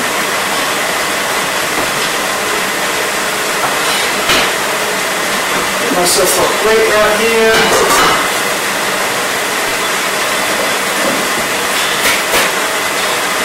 Pour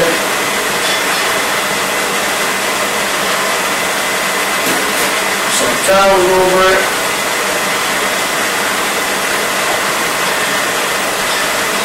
Keeping an eye on my bashamel.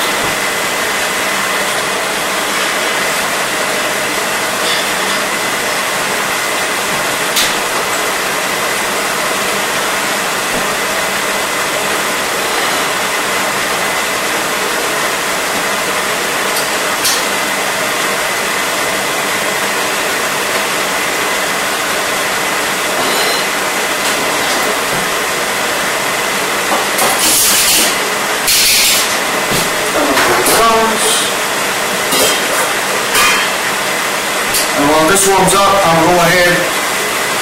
Usually at that time, I will do a salad, like a small kind of like oriental salad as we call it. Lettuce, chop some lettuce, some onions, tomatoes, bell pepper, some carrots, some turnips. Mix them all together. A little bit of olive oil, some vinegar, some lemon juice. And by the time I'm done with this, the oil usually is hot. But I'm going to leave the salad for another episode. I'm going to do it with another dish. For right now, I'm just going to get on cleaning and just wait till temperature gets up. Actually, it's 10 minutes still. So we only had it on bake. First 10 minutes of 450 degrees, then we drop temperature to 375. Leave it for 10 more minutes. Then we switch from bake to broil.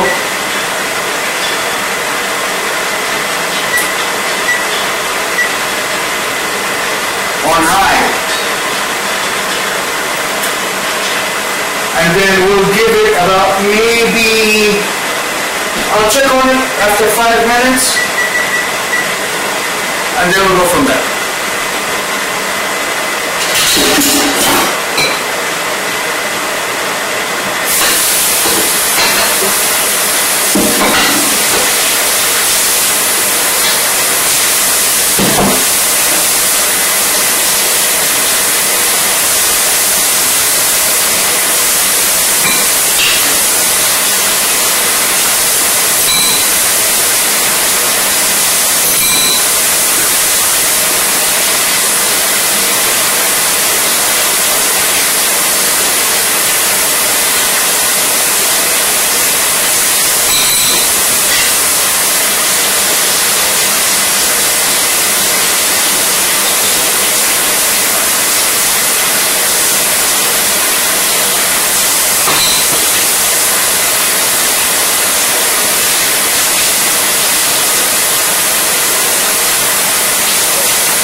Alright, so I switched from broil instead of it on high, I switched it on low. I still have 2 minutes left on my timer. So that shows that you always have to keep an eye on it. You know, you never know. Especially temperatures from one oven to another, it varies a lot. Is that gonna shut down. No, it's not.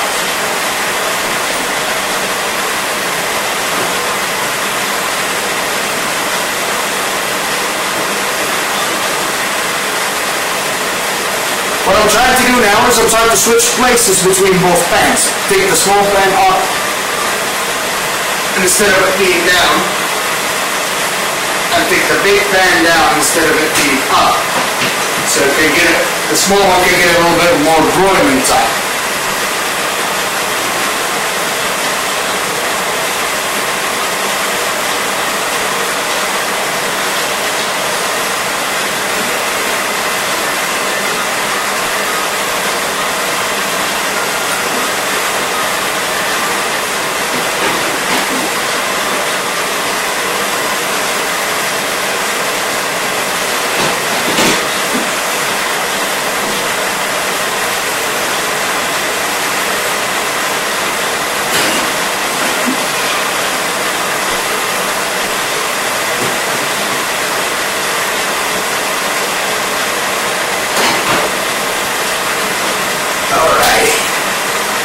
Broil for probably a couple minutes more. I'm go ahead and check on my oil now. Yeah, it looks pretty nice and hot to me. So I'm gonna go ahead and start dropping my chicken in it. And you want the whole chicken to be covered by oil. You don't want only parts and parts. You want all of the chicken to be covered.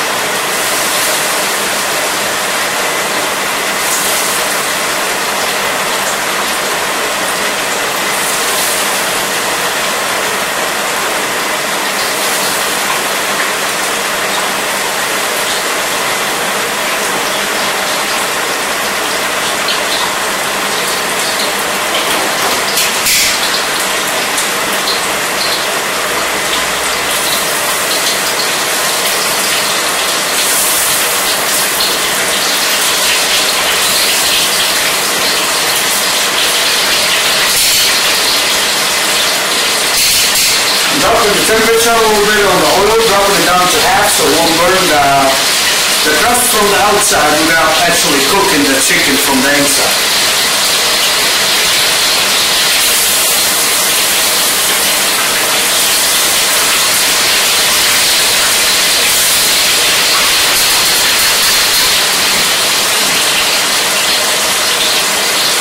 Some chicken, my macaroni in here.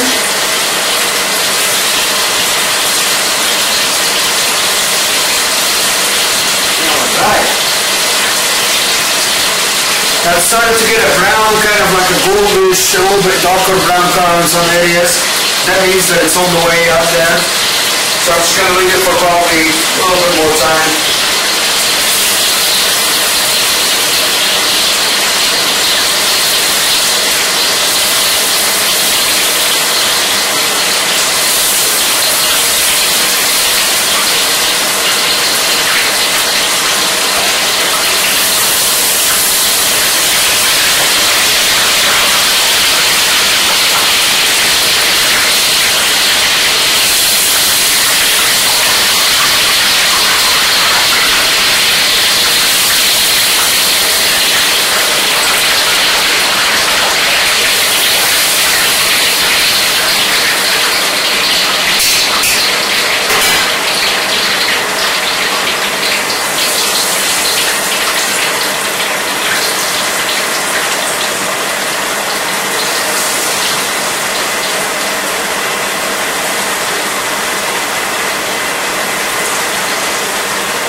You don't need to flip it, you don't need to do anything with it because it's all covered in oil, so there's no need for you to go ahead and flip the chicken back and forth.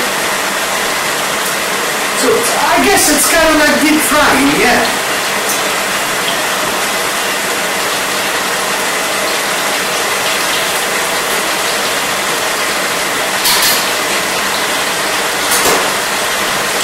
Okay, go. Go ahead and finish dishes.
As far as the chicken goes, it's up to you. You can just leave him longer and just get him burned. Some people like the fried chicken burned or crispy. Some people like it, you know, nice and tender just over the color.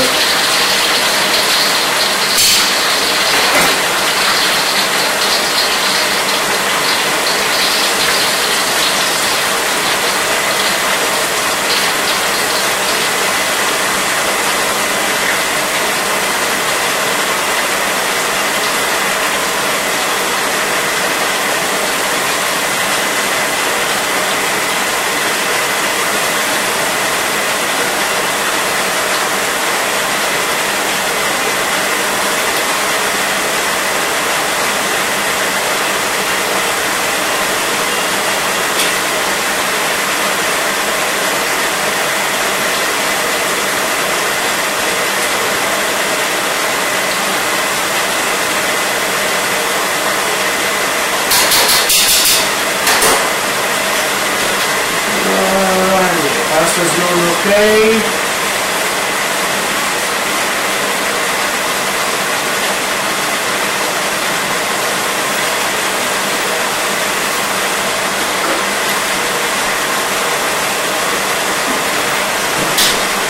Just gonna set it up, do a timer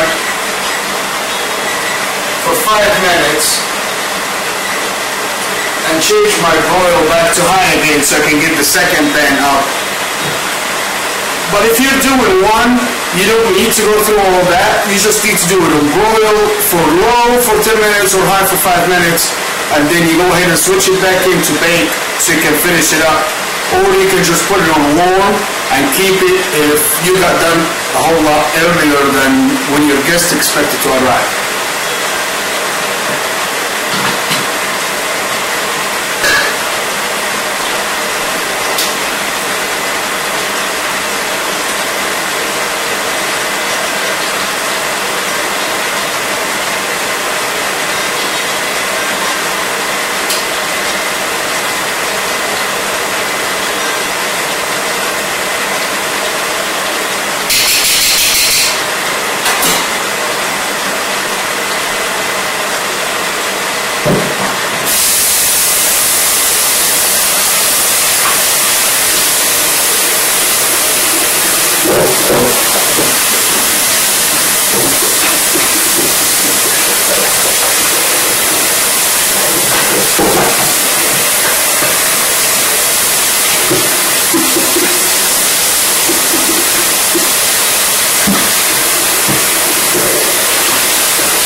now. I'll switch it back to bake at 350.